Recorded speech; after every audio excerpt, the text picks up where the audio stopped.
साथियों, स्वागत है आपका आपके YouTube चैनल पर। जैसा कि आप देख रहे हैं कि हम लोग यूपी पीसीएस 2026 को लेकर के जो सीरीज चला रहे हैं, उसमें एक वीडियो आपको अफ्रीका महाद्वीप का प्राप्त हो चुका है। ये आपका अफ्रीका महाद्वीप का दूसरा और अंतिम वीडियो होगा। हालांकि अफ्रीका महाद्वीप बड़ा है, इसको झेल पाना थोड़ा कठिन है क्योंकि इसमें फैक्ट्स की संख्या ज़्यादा है, लेकिन फिर भी we will try our best कि आपका 2 वीडियो उसमें अफ्रीका महाद्वीप क्या हो जाए, कंप्लीट हो जाए। तो देखिए, पहले वीडियो में हम लोगों ने ना हार्न ऑफ अफ्रीका तक की बात कर ली थी, मतलब इंपॉर्टेंट प्लेसेस की बात करी थी। अफ्रीका महाद्वीप के भूमध्य सागर से सटे हुए देशों की बात की थी, लाल सागर से सटे हुए देशों की बात की थी। अब जो हमारा अगला काम है, वो काम है उसी प्लेसेस को आगे बढ़ाना। तो आप अपना अपना मैप खोल लीजिए दोस्तों, और इंडियन ओशियन पे, मतलब हिंद महासागर पे गोता लगाना है आपको। हिंद महासागर पे गोता लगाना है।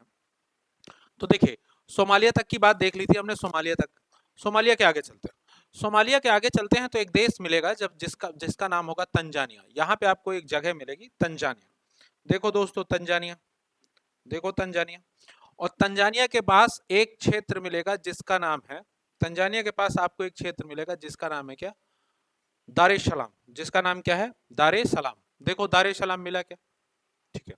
दारे सलाम के ऊपर जो है ना, दारे सलाम के ऊपर आपको, दारे सलाम के ऊपर आपको 2 द्वीप मिलेंगे। तो नीचे वाले द्वीप का नाम होगा जंजीबार। देखो, नीचे वाले द्वीप का नाम होगा जंजीबार, और ऊपर वाले द्वीप का नाम होगा पेम्बा। 2 द्वीप मिलेंगे, जंजीबार और पेम्बा। देखो दोस्तों, जंजीबार एवं पेम्बा मिला।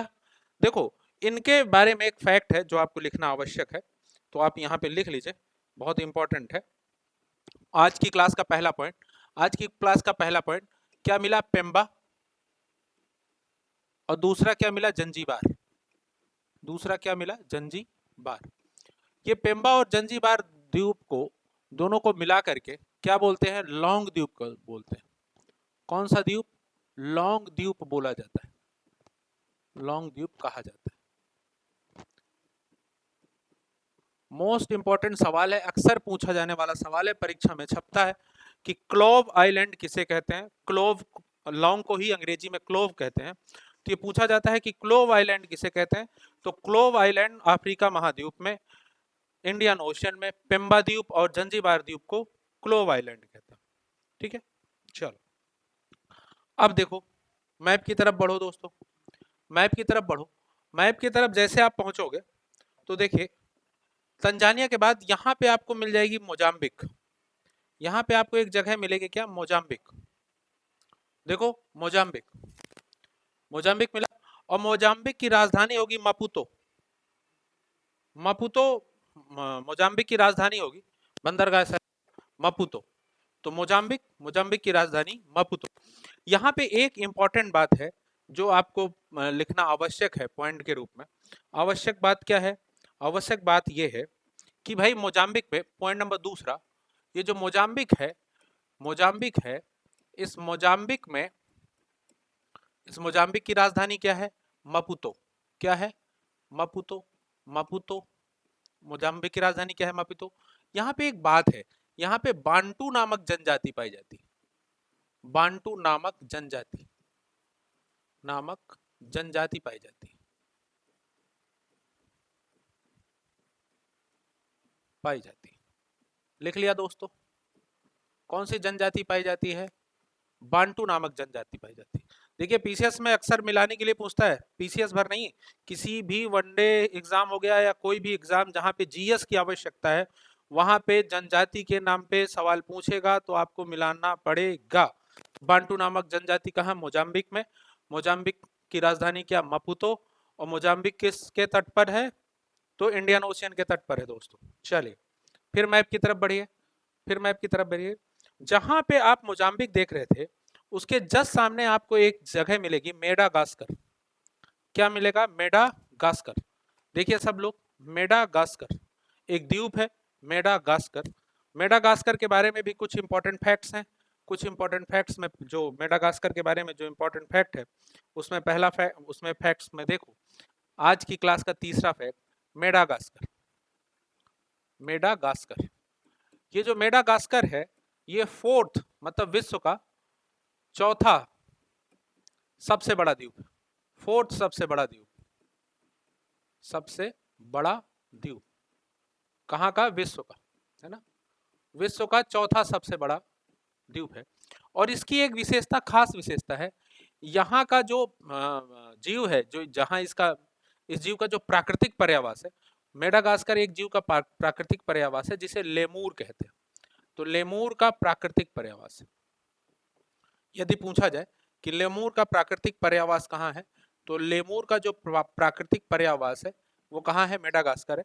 पूछा जाए कि लेमूर निम्न में से क्या आता है, तो एक प्रकार का वानर है, मतलब बंदर है, एक प्रकार का क्या है? बंदर है लेमूर। और उसका प्राकृतिक पर्यावास कहाँ है? मेडागास्कर में। कहाँ है? मेडागास्कर में। तो आपने अभी पेम्बा द्वीप देख लिया, जंजीबार देख लिया, मोजाम्बिक देख लिया, मेडागास्कर देख लिया। क्लियर हो गई बात? क्लियर हो गई? हाँ, चलिए आगे चलते हैं। मेडागास्कर देखने के बाद वापस जब आप मैप में पहुंचते हैं, वापस जब मैप में पहुंचते हैं, तो आप देखो, वापस मैप में जब पहुंचते हैं तो मेडागास्कर के पास देखो, मेडागास्कर से नीचे जब आते हैं तो आपको एक देश मिलता है जिसका नाम है साउथ अफ्रीका। देखो, साउथ अफ्रीका मेरे मित्रों, साउथ अफ्रीका मिला, साउथ अफ्रीका, साउथ अफ्रीका मिला मेरे मित्रों, साउथ अफ्रीका मिला मेरे मित्रों। चलिए मैप में देखते जाइए, साउथ अफ्रीका में कुछ बहुत इंपॉर्टेंट बातें हैं। चलिए साउथ अफ्रीका में देखिए, यहां पे एक जगह मिलेगी जिसका नाम होगा प्रिटोरिया। यहां पे एक जगह मिलेगी जिसका नाम क्या होगा? प्रिटोरिया। देखो प्रिटोरिया, ठीक। फिर यहां पे एक जगह मिलेगी जिसका नाम होगा ब्लोएम फाउंटेन, ब्लोएम फाउंटेन। और यहां पे एक जगह मिलेगी जिसका नाम होगा केप टाउन, जिसका नाम क्या होगा? Cape Town. तो पहला क्या मिला? प्रिटोरिया, दूसरा क्या मिला? ब्लोएम फाउंटेन, और तीसरा क्या मिला आप लोगों को? क्या मिला? Cape Town. क्या मिला दोस्तों? Cape Town. अर्थात 3 क्षेत्र मिले।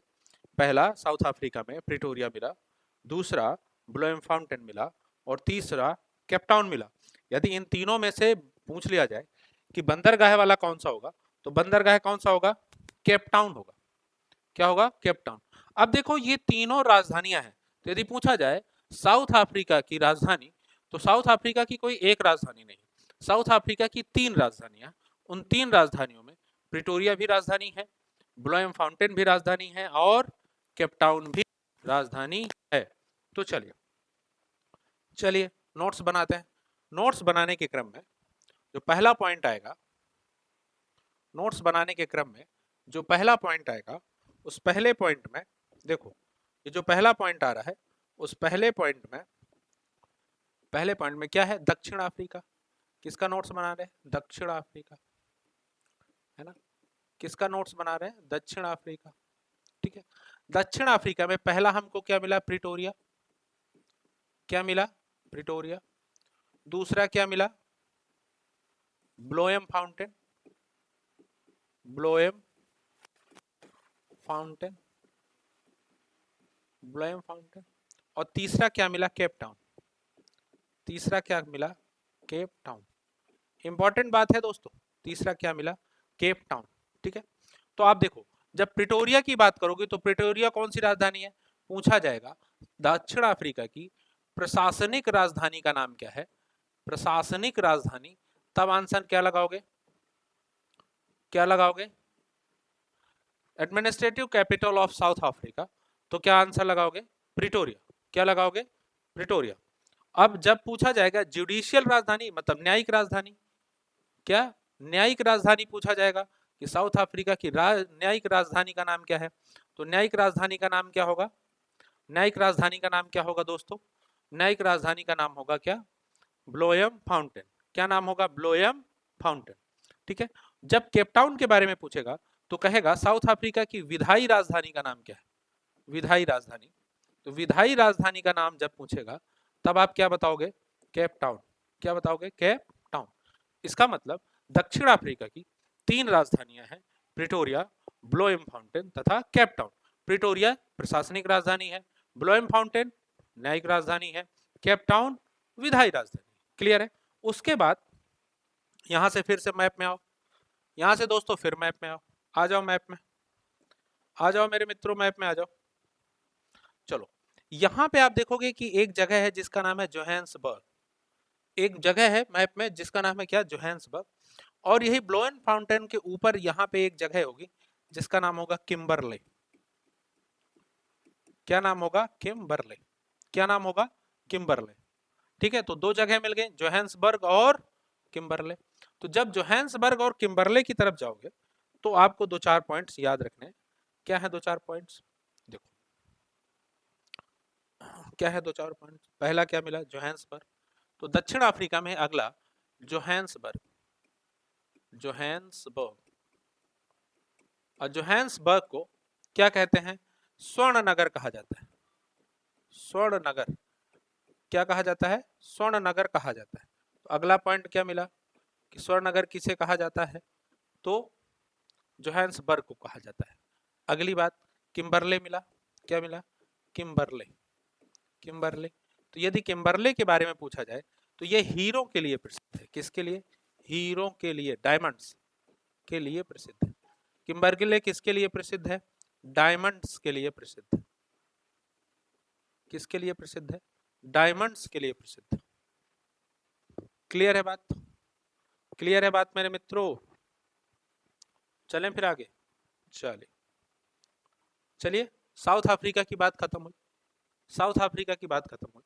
अब जैसे ही साउथ अफ्रीका से थोड़ा आगे बढ़ोगे, है ना, जैसे ही साउथ अफ्रीका से थोड़ा आगे बढ़ोगे मेरे मित्रों, देखते जाना, साउथ अफ्रीका से थोड़ा आगे बढ़ना। साउथ अफ्रीका से जैसे ऊपर जाओगे तो मिल जाएगा बोत्सवाना। क्या मिल जाएगा, बोत्सवाना। बोत्सवाना इसलिए प्रसिद्ध है क्योंकि एक फ्रिक्वेंटली सवाल पूछा जाता है, फ्रिक्वेंटली सवाल पूछा जाता है, कालाहारी मरुस्थल कहाँ पाया जाता है। कालाहारी मरुस्थल किस देश में पाया जाता है। तो जो कालाहारी मरुस्थल है वो मुख्य रूप से कहाँ पाया जाता है, मुख्य रूप से कहाँ पाया जाता है, मुख्य रूप से बोत्सवाना में। तो अगला क्या है पॉइंट मिला आपको, बोत्सवाना। क्या मिला, बोत्सवाना। क्या मिल गया, बोत्सवाना। और बोत्सवाना के बारे में पॉइंट क्या है, कालाहारी मरुस्थल। कालाहारी मरुस्थल, मरुस्थल मुख्य रूप से यहीं पाया जाता है। मुख्य रूप से यहीं पाया जाता है। यहीं पाया जाने का मतलब क्या है, बोत्सवाना में पाया जाता है। या यदि पूछा जाए कालाहारी मरुस्थल का विस्तार किस देश में है, तो कालाहारी मरुस्थल का प्रमुखता से विस्तार कहाँ है, बोत्सवाना में। कहाँ है, बोत्सवाना में। क्लियर हो रही बात, चलिए आगे बढ़े, आगे बढ़े दोस्तों, चलिए आगे बढ़ते हैं। आगे जैसे बोत्सवाना को पार करोगे, जैसे बोत्सवाना को पार करोगे तो आगे बढ़ोगे, आगे बढ़ोगे तो फिर नामीबिया मिल जाएगा, मिल जाएगा, फिर रिपब्लिक कांगो मिल जाएगा, गैबन मिल जाएगा, कैमरून मिल जाएगा। कैमरून अभी जब पर्वत पढ़ेंगे तो इंपॉर्टेंट आएगा। सीधे आपको पहुंचना है कहाँ, सीधे आपको कहाँ पहुंचना है, ऊपर की तरफ। और यहाँ पे एक देश होगा, यहाँ पे एक देश होगा जिसका नाम होगा नाइजीरिया। यहाँ पे एक देश होगा जिसका नाम क्या होगा, नाइजीरिया। नाइजीरिया नाम होगा। और नाइजीरिया बड़ा इंपॉर्टेंट है, बड़ा इंपॉर्टेंट है। और इंपॉर्टेंट क्यों है, कभी कभी सवाल पूछा जाता है कि अफ्रीका में, अफ्रीका महाद्वीप में सर्वाधिक जनसंख्या कहाँ पाई जाती है। तो सर्वाधिक जनसंख्या जो है नाइजीरिया में पाई जाती है। कहाँ पाई जाती है, नाइजीरिया में। तो यदि कहा जाए तो साउथ अफ्रीका जो कॉन्टिनेंट है, साउथ अफ्रीका की सर्वाधिक जनसंख्या कहाँ पाई जाती है, सर्वाधिक जनसंख्या कहाँ पाई जाती है, नाइजीरिया में। तो एक फैक्ट बनता है कि साउथ अफ्रीका की सर्वाधिक जनसंख्या कहाँ है, कहाँ निवास करती है, नाइजीरिया में। अब यही नाइजीरिया में एक बात और है, नाइजीरिया की एक नदी है, मुख्य नदी, जिसका नाम है नाइजर। तो यहाँ की मुख्य नदी का नाम क्या है, नाइजीरिया की मुख्य नदी का नाम क्या है, यहाँ की मुख्य नदी, मुख्य नदी कौन सी है, मुख्य नदी है, मुख्य नदी, मुख्य नदी कौन सी है, नदी है जिसका नाम है नाइजर। क्या है, नाइजर। सवाल पूछा जाता है मिलाने के लिए, और नाइजर नदी का संबंध किस बांध से है ये पूछा जाएगा, तो किस बांध से है, कैची बांध। क्या है, कैची बांध। कहा, कैची बांध। कैंजी भी, कुछ लोग कैंजी कहेंगे, कुछ लोग क्या कैंजी भी कहते हैं, इसलिए आप कैंची भी याद रखो, कैंजी भी याद रखो, कैंजी बांध। ठीक, क्या है? कैंजी बांध। क्लियर हो गई बात? यहाँ तक की बातें आपको क्लियर हुई? यहाँ तक की बातें क्लियर हुई? चलिए, तो ये थे आपके इंपॉर्टेंट प्लेसेस। ये थे क्या? Important places of south Africa continent. South Africa continent के इंपॉर्टेंट प्लेसेस थे जहां से आपसे सवाल बनते हैं। वैसे तो और भी बहुत हैं, लेकिन जबरदस्ती की फैक्ट्स इकट्ठा करने से बेहतर है कि बेहतर और अच्छे फैक्ट इकट्ठा किए जाए। क्लियर है? चले, अब हमारा अगला जो टॉपिक है, अब हमारा जो अगला टॉपिक होगा वो क्या होगा? साउथ अफ्रीका की झीलें। क्या होगा? साउथ अफ्रीका कॉन्टिनेंट की झीलें। झीलें पढ़ने जा रहे हैं, झीलें पढ़ने जा रहे हैं। और झीलें भी पढ़ना है तो हमको मैप ही लेना पड़ेगा। झीलें भी पढ़ना है तो आपको किस तरफ जाना पड़ेगा? मैप की तरफ जाना पड़ेगा। दोस्तों, बिना मैप के कुछ भी होने वाला नहीं, बिना मैप के कुछ भी होने वाला नहीं है। यदि नहीं है तो फिर आपके पास मैप होना चाहिए। क्या होना चाहिए? मैप होना चाहिए। और यदि नहीं है तो जाओ खरीद लो जाके। यदि नहीं है तो जाओ खरीदो, बिना खरीदे काम नहीं चलेगा। यदि नहीं चलेगा तो फिर जबरदस्ती इधर उधर की बातें करने से बेहतर है खरीद ही लिया जाए। बोलो हाँ कि ना? हाँ। चलो चलो दोस्तों, चलो झीलें। मैप खोलो दोस्तों, सब कोई, सब अपने अपने मैप पे आ जाओ। मैप पे आओ। मैप में जहां साउथ अफ्रीका देखा था वहां पहुंचो। और साउथ अफ्रीका के ऊपर मिला था बोत्सवाना। बोत्सवाना के ऊपर मिलेगा जिम्बाब्वे। और जिम्बाब्वे के बगल में मिलेगा मालावी। मालावी और तंजानिया के बीच में देखो, और तंजानिया के बीच में, और मालावी और मोजाम्बिक के बीच में देखो। ठीक है, दो जगह देखना है आपको। पहला मालावी और मोजाम्बिक के बीच में, और फिर तंजानिया के बीच में देखेंगे। तो देखो, जब देखोगे देखोगे तो यहाँ पे सबसे नीचे एक झील मिलेगी जिसका नाम होगा लेक न्यासा। क्या होगा? न्यासा। हिंदी में मैं लिख दे रहा हूँ, अंग्रेजी में तो मैप है ही। न्यासा झील मिलेगी। क्या मिलेगी? न्यासा। न्यासा के ऊपर आपको एक झील मिलेगी जिसका नाम होगा मालावी। जिसका नाम क्या होगा? मालावी। देखो, न्यासा, न्यासा के बाद मालावी, मिली मालावी। चलिए, मिली मालावी आप सबको। चलिए, मिल गई ना मालावी? हाँ। मालावी के जैसे ऊपर मिलेंगे तो यहाँ पे एक झील मिलेगी, यहाँ पे, जिसका नाम होगा टंगानिका। तंजानिया और कांगो रिपब्लिक के बीच आपको मिलेगी क्या? टंगानिका। तो एक झील मिलेगी टंगानिका। देखो दोस्तों, मिल गई टंगानिका। मिली टंगानिका सबको? मिली सबको टंगानिका? चलिए, टंगानिका के जैसे ऊपर जाओगे, युगांडा, केन्या और बुरुंडी की सीमा पर, ठीक है, युगांडा, केन्या और तंजानिया की सीमा पर, तो एक झील मिलेगी जिसका नाम होगा विक्टोरिया। एक झील मिलेगी जिसका नाम होगा क्या? विक्टोरिया। क्या मिल जाएगी? विक्टोरिया। क्लियर है? क्या मिल जाएगी? विक्टोरिया झील। समझ आ रहा है सबको? चलो, समझ आ रहा है मेरे मित्रों? चलो, अब ऊपर पहुंचो, ऊपर पहुंचो। यहाँ केन्या की सीमा पर, केन्या और इथोपिया के पास एक झील मिल जाएगी जिसका नाम होगा तुर्काना। क्या झील होगी? तुर्काना। क्या झील का नाम होगा? तुर्काना होगा। चलो, देखो तुर्काना। ठीक है, अब इथोपिया पहुंचो। इथोपिया की राजधानी अदिस अबाबा के ऊपर एक झील होगी, एक झील होगी जिसका नाम क्या होगा? जिसका नाम क्या होगा मेरे मित्रों? जिसका नाम होगा ताना झील। क्या नाम होगा? ताना झील। देखो, ताना झील, उसका नाम क्या होगा? ताना झील। देखो मेरे मित्रों, ताना झील है।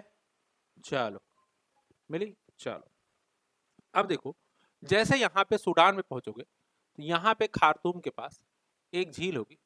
खार्तूम के पास एक झील होगी। ठीक है, खार्तूम के पास एक झील होगी। चलिए, वो जब नदी पढ़ाएंगे तो वो झील बता देंगे।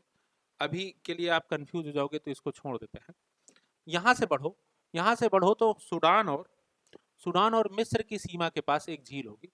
सूडान और मिस्र की सीमा के पास एक झील होगी जिसका नाम होगा नसर। हिंदी में नासिर भी लिखा होगा, नासिर भी लिखा होगा, वैसे अंग्रेजी में उसको नसर पढ़ते हैं, नसर पढ़ते हैं, नसर। क्लियर है? क्लियर है? चलो, अब देखो, थोड़ा सा और ऊपर की तरफ जब आप मैप खिसकाओगे तो आपको मैंने स्वेज नहर बताया था। स्वेज नहर, हाँ कह दो सर, हाँ बताया तो था। ये स्वेज नहर बताया था, यहां से लेकर के यहाँ ये स्वेज नहर है। स्वेज नहर क्या करती है, लाल सागर को भूमध्य सागर से जोड़ती है, लाल सागर को भूमध्य सागर से जोड़ती है। बताया था कि नहीं बताया था? कहोगे हाँ सर बताया था। तो देखो उसमें जो है ना, उसमें 2-3 झीलें होंगी, ठीक है, 2-3 झीलें होंगी। सबसे नीचे की तरफ एक झील लिखी होगी। अब आपको मिलेगा कहाँ? आप फिजिकल मैप में जाओ, फिजिकल मैप के नीचे की तरफ देखो, एक छोटा सा चित्र बना होगा, ठीक है। तो सबसे जो नीचे झील होगी उसका नाम होगा लिटिल बिटर। क्या नाम होगा? Little bitter. लिखा होगा lake little bitter, lake little bitter, ठीक है। उसके ऊपर एक झील देखोगे तो लिखा होगा great bitter, lake great bitter. क्या लिखा होगा? लेक ग्रेट बिटर, ठीक है। उसके ऊपर जैसे जाओगे तो लिखा होगा लेक टिम्सा, टिम्सा झील लिखा होगा, लेक टिम्सा। देखो सब कोई, लेक टिम्सा लिखा होगा, लेक टिम्सा। और लेक टिम्सा के ऊपर की तरफ थोड़ा अलेक्जेंड्रिया की तरफ देखोगे तो लिखा होगा मंजरा या मंजला, मंजरा, मंजरा लिखा होगा, मंजरा झील। क्या लिखा होगा? मंजरा। तो यदि आप देखो, यदि आप देखो यहां से थोड़ा सा दिमाग लगाओ, थोड़ा सा दिमाग लगाओ, तो देखो सबसे ऊपर, सबसे ऊपर आपको कौन सी मिली? सबसे ऊपर आपको कौन सी मिले मेरे दोस्तों? सबसे ऊपर आपको कौन सी मिली? मंजरा। सबसे ऊपर कौन सी मिली? मंजरा। फिर उसके बाद कौन सी मिली? टिम्सा। फिर उसके बाद कौन सी मिली? टिम्सा। टिम्सा के बाद कौन सी मिली? Great bitter. क्या मिली? Great bitter. ग्रेट बिटर के बाद क्या मिली? Little bitter. क्या मिली? Little bitter. क्या मिली? लिटिल बिटर मिली, ठीक है। लिटिल बिटर मिली, मिली कि नहीं? हाँ। लिटिल बिटर के बाद क्या मिली? लिटिल बिटर के बाद आपको मिली थी ताना। क्या मिली थी? ताना झील। ताना के बाद क्या मिली थी? तुर्काना। क्या मिली थी? तुर्काना। तुर्काना के बाद क्या मिली थी? विक्टोरिया। क्या मिली थी दोस्तों? विक्टोरिया। विक्टोरिया के बाद क्या मिली थी? टंगानिका। क्या मिली थी? टंगानिका। टंगानिका के बाद क्या मिली थी? ए बोलो। मालावी। क्या मिली थी? मालावी। और मालावी के बाद क्या मिला था? न्यासा। क्या मिला था? न्यासा। आप देखो ऊपर से नीचे की तरफ आप देखोगे, ऊपर से नीचे की तरफ आप देखो, थोड़ा देर देख लो, तुमको देखने में कौन से हर्ज है, ठीक है। कौन सा हर्ज है तुम लोगों को देखने में? देख लो। हाँ। देखोगे यदि तुमसे पूछ लिया जाए साउथ अफ्रीका के बारे में कि भैया नॉर्थ टू साउथ सजा दीजिए, तो यदि नॉर्थ टू साउथ सजाना होगा, यदि नॉर्थ टू साउथ सजाना होगा, उत्तर से दक्षिण की तरफ झीलों को सजाना होगा, तो आप देख लो कि उत्तर से दक्षिण की तरफ झीलों को सजाने में सबसे ऊपर मंजरा आएगी, मतलब सबसे उत्तर में मंजरा होगी, और सबसे नीचे क्या होगी? न्यासा। सबसे नीचे क्या होगी? न्यासा होगी। क्लियर हो रही बात? तो आप यहां से देखो, मंजरा से लेकर लेक लिटिल बिटर तक, लेक लिटिल बिटर तक ये जो नदियां आई, ये जो झीलें आई, लेक लिटिल बिटर तक जो झीलें आप देख रहे हैं, लेक लिटिल बिटर तक ये जो झीलें देख रहे हैं, ये स्वेज नहर की झीलें हैं। ये किसकी हैं? स्वेज नहर की झीलें। किसकी झीलें हैं? स्वेज नहर की झीलें हैं। ये किसकी झीलें हैं? स्वेज नहर की झीलें। तो यदि आपसे पूछा जाए स्वेज नहर की झीलें, तब आप बता ले जाओगे यहां से? बोलो हाँ कि ना, बोलो हाँ कि ना, बता ले जाओगे कि नहीं? हाँ बता ले जाओगे। अब आप देखो ताना झील बहुत इंपॉर्टेंट है। ताना देखो, अभी आप एक नदी पढ़ोगे जस्ट इसके बाद, नील नदी। नील नदी में ब्लू नील निकलती है कहाँ? ब्लू नील का उद्गम, ब्लू नील। अब मैं बार बार ब्लू नील क्यों कह रहा हूं? देखो जिस नील नदी को आप नील के नाम से जानते हो, वो बेसिकली केवल नील हो ऐसा नहीं है। वो दो नदियों का संगम है। किसका किसका? ब्लू नील का, व्हाइट नील का। किसका किसका? एक है ब्लू नील और एक है व्हाइट नील।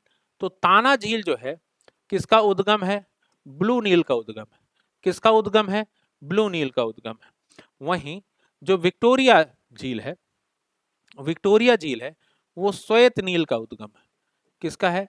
श्वेत नील का उद्गम है। किस नील का उद्गम है? श्वेत नील का उद्गम है। इसका मतलब मोस्ट इंपॉर्टेंट झीलें कौन सी हो गई? मंजरा से लिटिल बिटर तक। ताना झील इंपॉर्टेंट हो गई क्योंकि वो ब्लू नील का है उद्गम। और विक्टोरिया झील इंपॉर्टेंट हो गई क्योंकि वो श्वेत नील का उद्गम है, और ये दोनों जा करके आगे मिल जाती हैं और मिल करके नील नदी का निर्माण करती हैं। मिल करके किसका निर्माण करती हैं? नील नदी का निर्माण करती हैं। किसका निर्माण करती हैं? नील नदी का निर्माण करती हैं। इसका मतलब नील नदी ब्लू नील और श्वेत नील का संगम है। क्लियर है? ये थी झीलें। अब आपको इनसे ज्यादा इनके अलावा झीलों पे ज्यादा बातें नहीं करनी, 3-4 बातें। एक तो नॉर्थ टू साउथ पूछ सकता है, साउथ से नॉर्थ की तरफ पूछ सकता है मिलाने के लिए, स्वेज नहर की झीलें मिलाने के लिए पूछ सकता है। मोस्ट इंपॉर्टेंट है, पूछा गया सवाल है मेरे मित्रों, पूछा गया हुआ सवाल है, पूछा गया सवाल है यूपीपीसीएस में। ठीक है, यूपीपीसीएस में पूछा गया सवाल है, इसलिए ये पूछने की संभावना बनती। तो जहां कहीं भी जीएस पूछा जा सकता है वहां संभावना बनती। तो ये थी क्या? झीलें। ये थी क्या? साउथ अफ्रीका की झीलें। अब आगे चले, अगला हमारा टॉपिक क्या होगा? झीलों वाला टॉपिक खत्म हो गया, झीलों वाला टॉपिक खत्म। क्लियर है? अब यहां से चलेंगे, यहां से चलेंगे तो अब अगला क्या है? साउथ अफ्रीका की नदियां। किसकी नदियां? साउथ अफ्रीका की नदियां, साउथ अफ्रीका की नदियां। चलो मैप खोलो दोस्तों, फिजिकल मैप खोलो, फिजिकल मैप खोलो मेरे साथियों। हाँ, खोल लो फिजिकल मैप। ठीक, हाँ खोल लो, खोल लो, खोल लो फिजिकल मैप।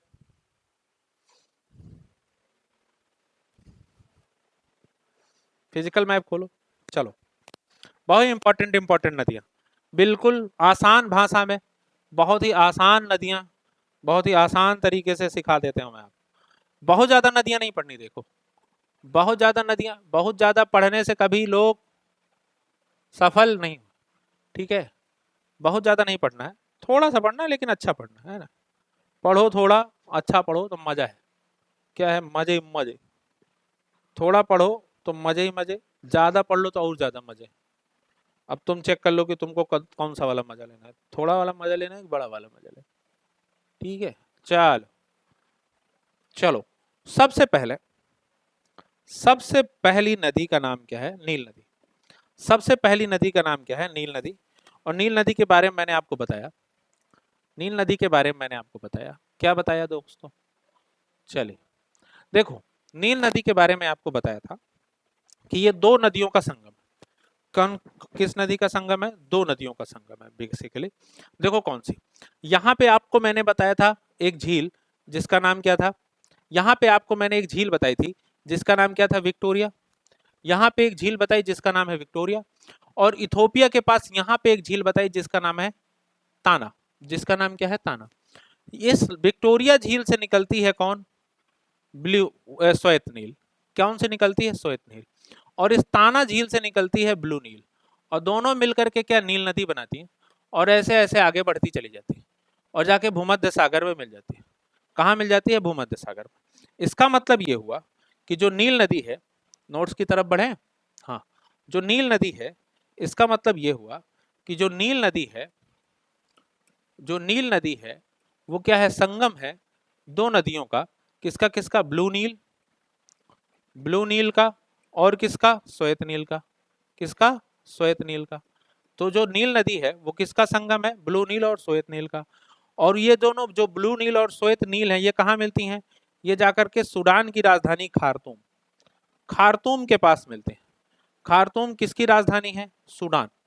किसकी राजधानी है? सूडान। तो सूडान की राजधानी खार्तूम के पास मिलती हैं। तो ठीक है, और वहीं से कौन सी नदी बन जाती है?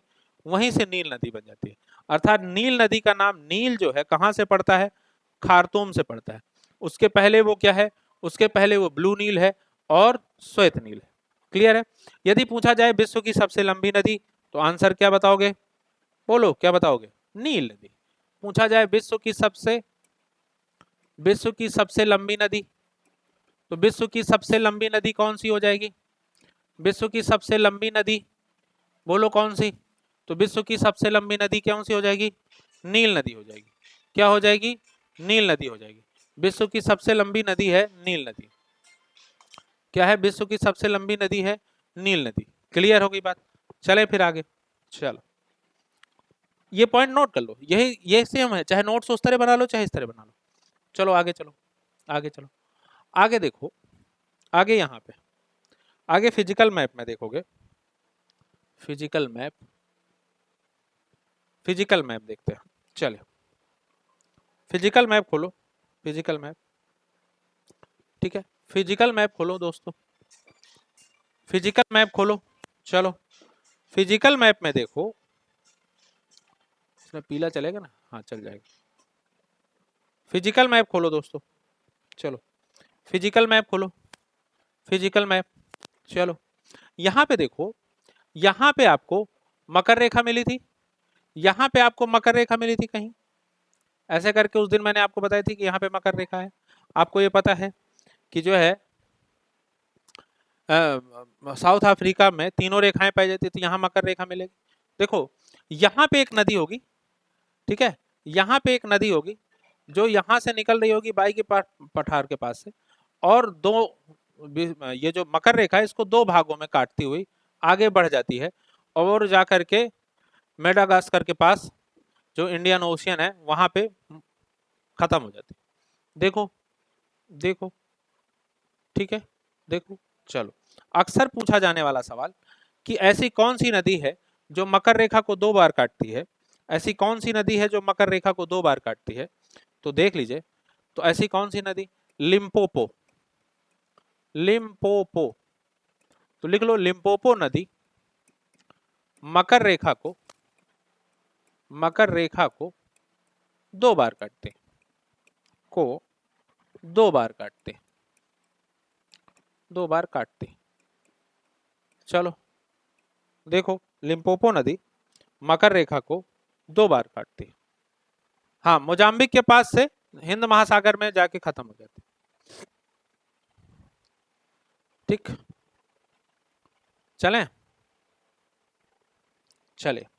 अब देखिए उसी के ऊपर फिर चलते हैं, यहाँ पे उसी के ऊपर, यहाँ पे फिजिकल मैप में देखोगे अंगोला और नामीबिया के आसपास आपको एक पठार दिख जाएगा, बाई का पठार लिखा होगा यहाँ पे कहीं, बाई का पठार, देखो लिखा होगा बी का पठार या बाई का पठार, बाई का पठार, पठार, ठीक है, बाई, प्लेटू ऑफ बी या प्लेटू ऑफ बाई, या तो बाई का पठार उसी को भी पढ़ देते हैं और उसी को बी का पठार भी पढ़ लेते हैं, क्लियर है, उसी को क्या है बी का पठार भी पढ़ लेते हैं, क्लियर है, बी का पठार भी पढ़ लेते हैं, ठीक।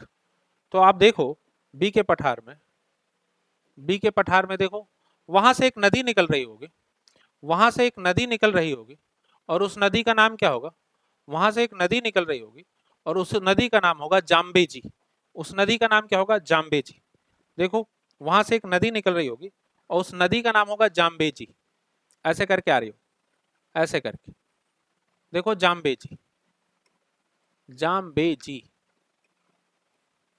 देखो जाम्बेजी नदी निकल रही होगी, देखो दोस्तों जाम्बेजी नदी, और जाम्बेजी नदी में, जाम्बेजी नदी में एक प्रपात बन रहा होगा जिसका नाम होगा विक्टोरिया जलप्रपात, क्या नाम होगा विक्टोरिया जलप्रपात, देखो बना है क्या, देखो मैप में देखो बना है, मुझको पता है, और वहीं पे एक बांध बना होगा करीबा बांध, कौन सा बांध, करीबा बांध, वहीं पे एक बांध बना होगा करीबा बांध, देखो विक्टोरिया जलप्रपात भी और करीबा बांध, देखो मित्रों, देखो बना है क्या मैप में, देखो मैप में बना है विक्टोरिया जलप्रपात और करीबा बांध, देखो, अरे नहीं मिल रहा है तो जाम्बिया और जिम्बाब्वे की सीमा पर देखो करीबा बांध, ठीक है, हाँ तो लिखो, तो लिख लो, नोट्स में लिखो दोस्तों, नोट्स में लिखो, क्या लिखोगे, क्या लिखोगे, जाम्बेजी नदी, लिखो जाम्बेजी नदी, जाम्बेजी नदी साउथ अफ्रीका कॉन्टिनेंट की महत्वपूर्ण नदी है, महत्वपूर्ण नदी है, नदी है जिसमें, जिसमें विक्टोरिया जलप्रपात, विक्टोरिया, क्या विक्टोरिया जलप्रपात, जलप्रपात तथा विक्टोरिया जलप्रपात तथा करीबा बांध स्थित है, करीबा बांध, करीबा बांध स्थित, चलो देखो करीबा बांध स्थित है। क्लियर हो गई बात? क्लियर हो गई? आगे चलें? चलो आगे चलें। तो चलो अब थोड़ा सा फिजिकल मैप से थोड़ा इसमें आ जाते हैं, पॉलिटिकल मैप में आ जाते हैं। किस में आ जाते हैं? Political map. ठीक है, चलो पॉलिटिकल मैप में जैसे आओगे तो देखो यहाँ पे एक नदी बह रही होगी। ये जो साउथ अफ्रीका है और ये नामीबिया है, इसकी सीमा पे एक नदी बह रही होगी जिसका नाम होगा ऑरेंज नदी।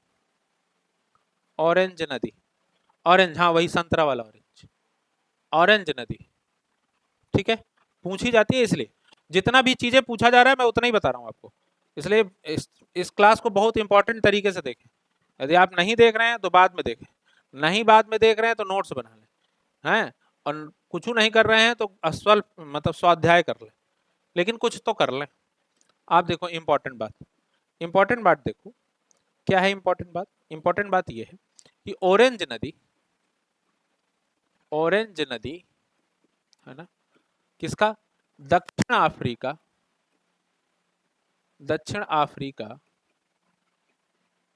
तथा कौन कौन सा देश देखा था? तथा नामीबिया, नामीबिया, नामीबिया के मध्य प्राकृतिक सीमा बनाती है। प्राकृतिक सीमा, जब भी कोई पर्वत होगा, पठार होगा, नदी होगी, झील होगी, ऐसे होगा तभी उसको प्राकृतिक सीमा कहेंगे, नेचुरल बाउंड्री। क्या कहेंगे? Natural boundary. क्लियर है? हाँ, क्या कहेंगे? Natural boundary. तो आपको अभी तक क्या मिली? नील नदी मिली, फिर लिम्पोपो मिली, फिर जाम्बेजी मिली, और फिर ऑरेंज मिली, अब एक और बहुत इंपॉर्टेंट नदी आपके सामने।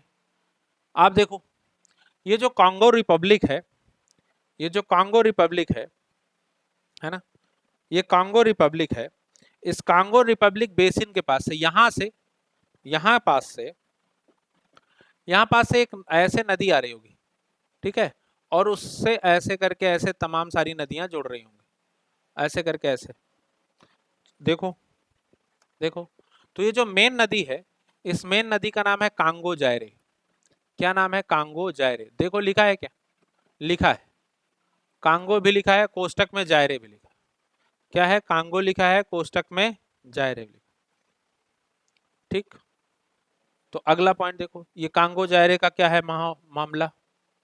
अगला पॉइंट देख लो, कांगो जायरे का मामला क्या है। देखो कांगो जायरे में आपने अमेजन नदी सुनी थी? अमेजन नदी के बारे में फैक्ट क्या मिला था? अपवाह के बारे में, अपवाह के मामले में सबसे बड़ी नदी का नाम क्या था? अमेजन नदी। अपवाह के मामले में सबसे बड़ी नदी का नाम क्या था? अमेजन नदी। उसी तरीके से अपवाह के मामले में विश्व में दूसरी सबसे बड़ी नदी कौन सी है? कांगो। दूसरी सबसे बड़ी नदी कौन सी है? कांगो। ठीक है, कौन सी नदी है? कांगो। ये ध्यान देने वाला फैक्ट है। अब देखो कांगो नदी को लेकर के जो फैक्ट्स है वो बड़ा इंपॉर्टेंट है। कांगो नदी जो है ना, विषुवत रेखा को 2 बार काटती है। विषुवत रेखा को 2 बार काटती, 2 बार काटती। देखो काटती है क्या? हाँ काटती है, शाबाश। देखो विषुवत रेखा को 2 बार काटते। अब इसमें 2 चीजें, इसमें जलप्रपात है जो अक्सर परीक्षा में पूछे जाते हैं। क्या है? अक्सर परीक्षा में पूछे जाते हैं। पहला, इसमें एक जलप्रपात है जिसका नाम है स्टैनली जलप्रपात। स्टैनली जलप्रपात, यदि पूछा जाए स्टैनली जलप्रपात किस नदी में है तो कांगो नदी। दूसरा, दूसरे जलप्रपात का नाम है लिविंग स्टोन जलप्रपात। क्या है? Living stone fall. ठीक है, लिविंग स्टोन जलप्रपात। तो यदि पूछा जाए कि भैया लिविंग स्टोन जलप्रपात कहाँ है, तब भी कहाँ हो जाएगा? कांगो नदी पर हो जाएगा। चलिए, तो सबसे पहले हमने नील नदी पढ़ी, फिर कौन सी पढ़ी? लिम्पोपो के बारे में बताया मैंने, फिर कौन सा? जाम्बेजी के बारे में बताया, जाम्बेजी के बाद कौन सा? ऑरेंज नदी के बारे में बताया, ऑरेंज नदी के बाद कौन सा बताया? कांगो नदी के बारे में। और जब मैं नाइजर पढ़ा रहा था तब मैंने आपको मतलब जब नाइजीरिया बता रहा था तब मैंने आपको बताया था नाइजर नदी के बारे में। किसके बारे में? नाइजर नदी के बारे में। तो जितनी भी साउथ अफ्रीका कॉन्टिनेंट की महत्वपूर्ण नदियां हैं वो आपके सामने मैंने पेश कर दी, आपके सामने पढ़ा दी। आशा है आपको समझ आई होंगी। तो आगे चलते हैं, तो आगे चलते हैं। अब अगला टॉपिक हमारा क्या होगा? अब बताओ अगला टॉपिक क्या होगा? अगला टॉपिक है हमारा साउथ अफ्रीका कॉन्टिनेंट के पर्वत। क्या है? साउथ अफ्रीका कॉन्टिनेंट के पर्वत।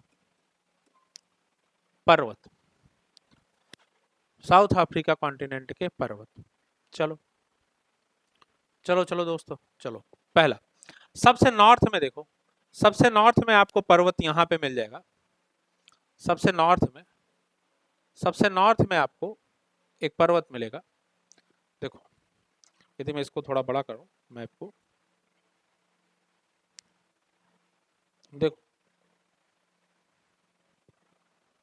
चलो सबसे नॉर्थ में देखो, सबसे नॉर्थ में यहाँ पे लिखा होगा एटलस। देखो सब लोग, यहाँ पे एटलस पर्वत लिखा होगा, एटलस पर्वत। देखो सब कोई, एटलस लिखा है, एटलस पर्वत। देखो देखो देखो, इधर उधर ना देखो, मैप में देखो, मैप बहुत इंपॉर्टेंट। ठीक है, तो देखो फिजिकल मैप में लिखा होगा या पॉलिटिकल मैप में लिखा होगा, जहां कहीं भी लिखा हो देखो उसको, देखो देखो, हाँ देख लिया। चलो, यदि आप इसके बारे में बातचीत करेंगे एटलस पर्वत के बारे में, तो देखो हम लोगों ने रॉकी पढ़ा था, है ना, एंडीज पढ़ा था, समझ आ रही बात? हाँ पढ़ा था। तो रॉकी और एंडीज पढ़ा था। रॉकी और एंडीज में भी हमने कहा था ये मोड़दार पर्वत है। कौन से पर्वत हैं? मोड़दार पर्वत है। कौन से पर्वत कहे थे? मोड़दार पर्वत कहे थे। तो जब यहाँ पे भी हम आए हैं तो यहाँ पे भी एक बात पढ़ेंगे। तो एटलस देखोगे, एटलस पर्वत के बारे में जब भी हम कहते हैं, एटलस पर्वत के बारे में, तो एटलस पर्वत भी क्या है? मोड़दार पर्वत। कौन से पर्वत हैं? मोड़दार पर्वत। मैंने आपको उस समय बताया था कि मोड़दार पर्वत किस बल से बनते हैं? किस बल से बनते हैं? संपीडन बल से बनते हैं। किससे बनते हैं? संपीडन बल से। वलन पड़ने के कारण, वलन पड़ने के कारण चट्टानों में मोड़ उत्पन्न हो जाते हैं, जिससे क्या है? वलित पर्वतों का निर्माण हो जाता है। तो चाहे मोड़दार पर्वत कह दो, चाहे वलित पर्वत कह दो, तो वही वलित पर्वत है, वही मोड़दार पर्वत है। तो एटलस किस प्रकार का पर्वत है? मोड़दार पर्वत है। क्लियर है? अफ्रीका में इसके अलावा कोई भी मोड़दार पर्वत नहीं, अफ्रीका में इसके अलावा कोई भी मोड़दार पर्वत नहीं। अब यदि एटलस के बारे में देखोगे तो वहां पे एटलस अलग अलग मामले में होगा। एक छोटा सा हाई एटलस होगा, दूसरा बीच में एंटी एटलस होगा। क्या है? एक हाई एटलस होगा, दूसरा क्या होगा? एंटी एटलस होगा, तीसरा मिडिल एटलस होगा, और चौथा सहारन एटलस होगा। तो मतलब एटलस के भी चार भाग, एटलस के भी चार भाग हैं। पहले का नाम है हाई, दूसरे का नाम क्या है? मध्य, दूसरे का नाम क्या है? मध्य, तीसरे का नाम है क्या? सहारा, और चौथे का नाम क्या है? एंटी। क्या है? एंटी। तो एक हाई एटलस, एंटी एटलस, मध्य एटलस और सहारा एटलस। तो एटलस कितने भागों में है? चार भागों। एटलस की महत्वपूर्ण पॉइंट्स क्या है? मोड़दार पर्वत। अब चलो, अब केन्या में आओ। केन्या, केन्या देखा था ना दोस्तों? केन्या देखा था आपने? हाँ देखा था कह दोगे। सर दिखाया तो था आपने, दिखाया तो था। मैं कहा हाँ दिखाया तो था, लेकिन तुम लोग को याद है कि नहीं? यहाँ पे देखो केन्या, यहाँ पे केन्या, देखो मित्रों यहाँ पे क्या है? केन्या है। देखो केन्या, केन्या मिला? हाँ मिला। अब देखो केन्या में देखो, केन्या में देखोगे, केन्या में एक पर्वत आपको दिखाई दे रहा होगा, देखो माउंट एल्गन। देखो ढूंढो सब कोई, एक पर्वत दिखाई दे रहा होगा, माउंट एल्गन। देखो एल्गन, माउंट एल्गन। देखो माउंट एल्गन दिखाई दे रहा है? हाँ सर दिखाई दे रहा है, दिखाई दे रहा है तो चलो लिख लो। ठीक है, केन्या में स्थित है माउंट एल्गन। कहाँ स्थित है? केन्या में। और इसकी विशेषता क्या है? यह शांत प्रकार का ज्वालामुखी पर्वत है, शांत प्रकार का ज्वालामुखी, ज्वालामुखी। मतलब अब ये पर्वत है तो ज्वालामुखी पर्वत, लेकिन अब इसमें ज्वालामुखी नहीं आते, इसमें ज्वालामुखी नहीं आते, ये शांत है ना, पीसफुल हो गया। पहले बहुत खतरनाक था, अब क्या है? पीसफुल हो गया। ठीक है, चलो पीसफुल हो गया। चलें आगे, चलो। अब आपने थोड़ी देर पहले, थोड़ी देर पहले मैं जब नया आज की क्लास चालू करी थी, मैंने आपको बताया था तंजानिया। बताया था तंजानिया, जंजीबार, है ना, बेम्बा, दार ए सलाम, इसकी बात करी थी। तो ये है तंजानिया।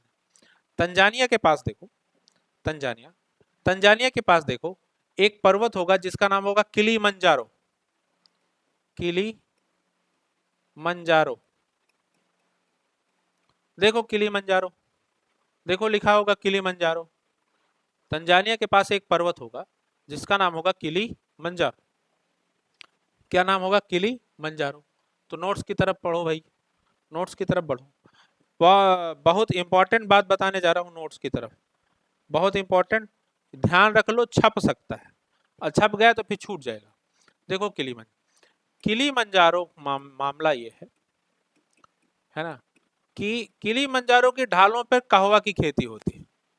ढालों पर कहवा की खेती, कहवा कॉफी, कहवा की खेती, खेती कॉफी की भी, कहवा और कॉफी दोनों लिख सकते हो, कॉफी की भी खेती, ठीक है। पर्वतीय किलीमंजारो जो पर्वत है उसकी ढालों पर किसकी खेती होती है? कहवा की। ये डायरेक्ट पूछा गया पीसीएस में सवाल है, पीसीएस में डायरेक्ट सवाल पूछा गया, निम्न में से किन पर्वतों की ढालों पर कहवा की खेती होती है? तो आंसर क्या मिलना चाहिए? किलीमंजारो। जिसने लगाया होगा उसको मिल गया होगा, और जिसने नहीं लगाया उसको नहीं मिला होगा, ठीक है। दूसरा, ये विषुवत रेखा के बहुत पास है। अब विषुवत रेखा के पास होने पर भी, है ना, है ना, इन इस पर्वत पर, इस पर्वत पर वर्ष भर बर्फ ढकी रहती, वर्ष भर बर्फ, बर्फ ढकी रहती है ना। इसकी चोटी जो है वर्ष भर बर्फ से ढकी रहती है। इंपॉर्टेंस मामला ये है कि ये विषुवत रेखा के पास स्थित है, तब भी ऐसा क्यों हो रहा है? ऐसा क्यों हो रहा है? जब कॉन्सेप्ट पढ़ेंगे वहां समझ आएगा। अभी के लिए आपके को ये याद रखना है कि किलीमंजारो एक ऐसा पर्वत है जो तंजानिया में स्थित है, जिसके ढालों पर कहवा की खेती होती, तथा विषुवत रेखा के पास होने के बाद भी वर्ष भर इसकी चोटियों में वर्ष भर बर्फ जमी रहती है। क्लियर है बात? चलें फिर, चलो। मैंने थोड़ी देर पहले जब हम प्लेस पढ़ रहे थे वहां पे आपको मैंने बताया था कि आगे एक प्लेस की जरूरत पड़ेगी जिसका नाम होगा कैमरून। जिसका नाम होगा क्या? कैमरून। देखो यहाँ पे कैमरून, यहाँ पे कौन है? कैमरून। और इसी कैमरून के पास एक पर्वत है माउंट कैमरून। देखो एमटीएस कैमरून लिखा होगा, एमटीएस कैमरून, देखो एमटीएस कैमरून लिखा होगा, लिखा है, लिखा है, बहुत इंपॉर्टेंट है। साउथ अफ्रीका के यार सारे पर्वत बहुत इंपॉर्टेंट है, क्यों? क्योंकि पूछे जाने वाले सवालों में से है, इसलिए इंपॉर्टेंट हो जाते हैं, ठीक है। तो कैमरून, माउंट कैमरून, जब कैमरून पर्वत की बात करते हैं, क्या है? जब कैमरून पर्वत की बात करते हैं तो साउथ अफ्रीका का एकमात्र सक्रिय ज्वालामुखी, सक्रिय ज्वालामुखी, यदि पूछा जाए कि साउथ अफ्रीका का एकमात्र सक्रिय ज्वालामुखी पर्वत कौन सा है, तो आप आंसर लगा दोगे माउंट कैमरून। क्या आंसर लगा दोगे? Mount Cameroon. क्लियर है? क्लियर है? वैसे और भी छोटे छोटे पर्वत हैं, ठीक है, लेकिन उनसे अभी तक सवाल पूछे भी नहीं गए हैं, मतलब उनसे सवाल पूछे नहीं गए और ना आगे पूछे जाने की संभावना है, इसलिए क्योंकि वो न्यूज में नहीं रहते। न्यूज में यही चारों रहते हैं, इसलिए इन चारों से पूछा जाने की संभावना, इन चारों से सवाल पूछे जाने की संभावना बहुत रहती है। क्लियर है?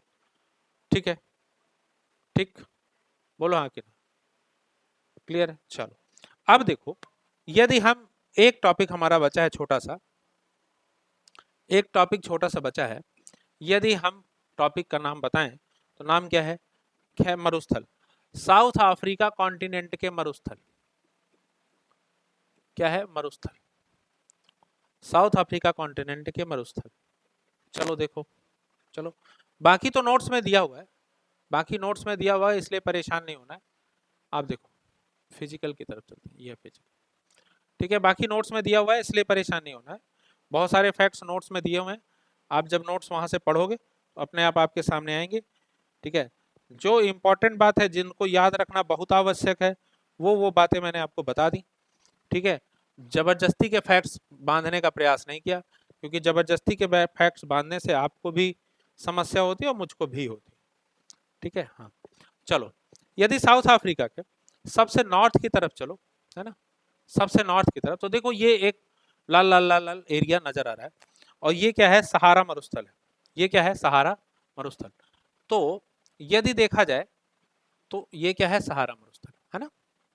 अब देखो इसमें दो बातें, सहारा मरुस्थल का जो पश्चिमी सॉरी दक्षिणी भाग है इसको साहिल कहते हैं।